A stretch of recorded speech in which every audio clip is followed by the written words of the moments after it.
Liu Yue naik gunung memetik obat herbal.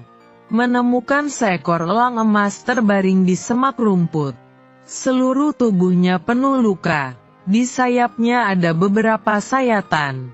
Luka yang dalam hingga terlihat tulang. Detik berikutnya, tiba-tiba terdengar suara, "Gadis, aku mengalami luka parah.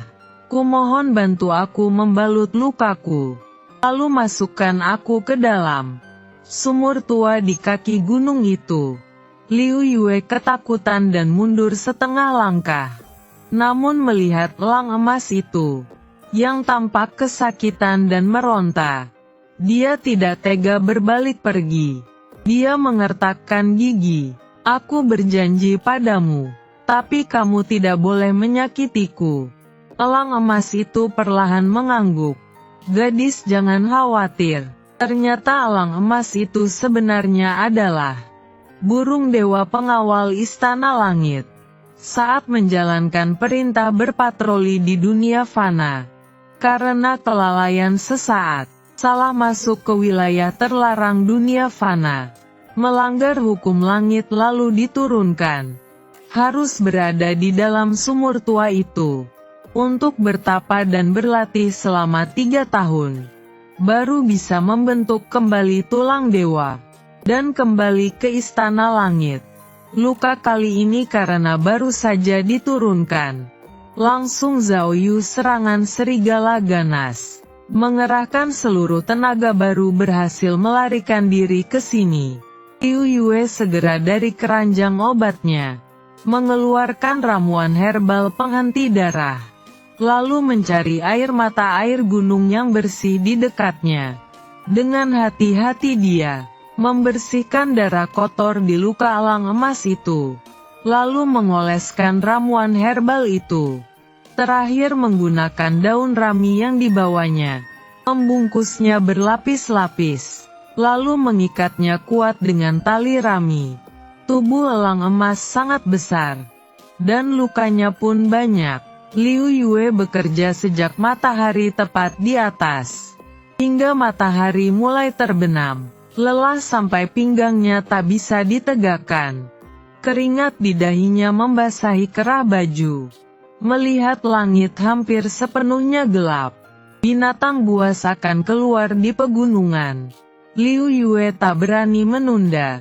Dia menarik napas dalam, mengerahkan seluruh tenaganya untuk mengangkatnya. Elang emas berusaha merapatkan sayapnya untuk mengurangi beban. Namun bagi Liu Yue yang kurus, tetap terasa sangat berat. Kerikil di bawah kaki membuat telapak kakinya perih. Namun dia tetap mengatupkan gigi tanpa menyerah. Selangkah demi selangkah menuju kaki gunung. Akhirnya tiba di tepi sumur tua. Lutut Liu Yue mendadak lemas. Dan dia berlutut ke tanah. Dia beristirahat cukup lama. Baru perlahan menurunkan elang emas ke dalam sumur. Elang emas mengapung di permukaan air. Kepalanya menyembul dari mulut sumur, menghadap Liu Yue, lalu mengangguk dalam-dalam. "Kebaikan besar Nona, takkan kulupakan seumur hidup. Kelak pasti akan kubalas 100 kali lipat." Liu Yue mengibaskan tangannya, terlalu lelah untuk berbicara. Hanya tersenyum padanya, lalu menyeret tubuh letihnya pulang ke rumah. Suaminya Li Jingru sudah lama menunggu di depan pintu. Melihat tubuhnya penuh lumpur, kepalanya bercucuran keringat, namun keranjang obatnya kosong. Li Jingru segera maju menopangnya. "Yue, ada apa denganmu? Mengapa pulang dengan tangan kosong?"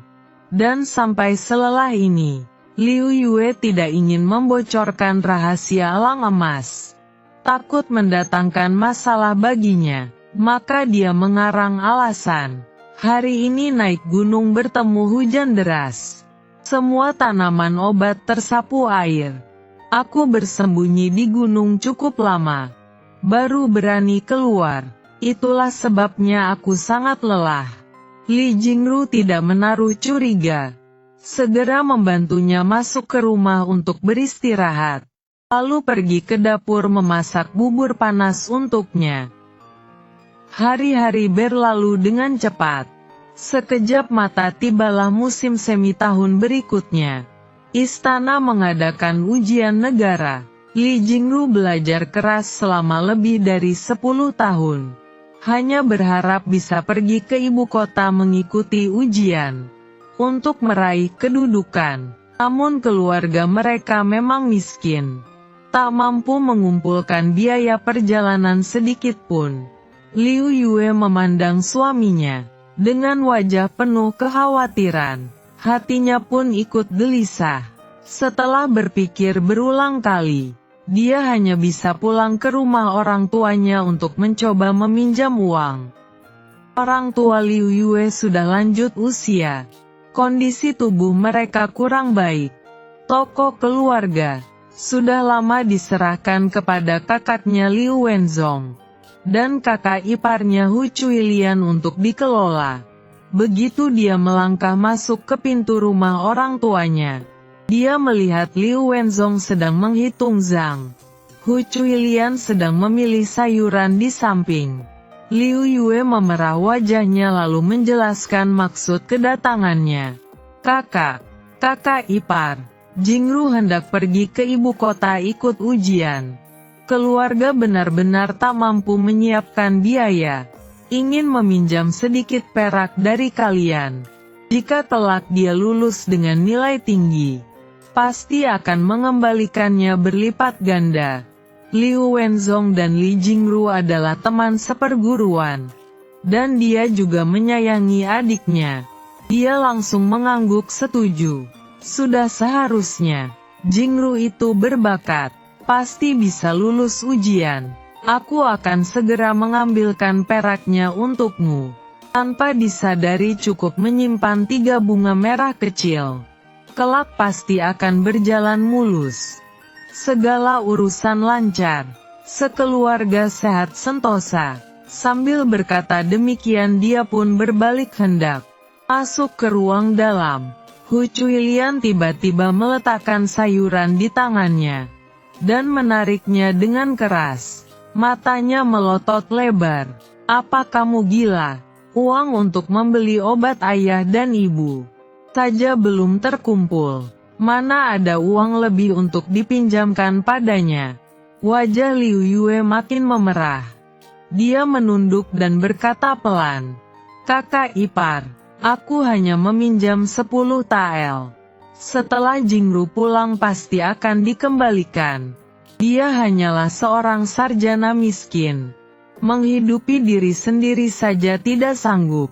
Dengan apa dia akan membayar? Hu Chuilian memotong ucapannya dengan suara tajam. Dulu begitu banyak tuan muda kaya ingin menikahimu. Tapi kamu bersikeras tidak mau menikah. Bersikeras menikahi sarjana miskin ini. Sekarang hidup tidak bisa dijalani lagi.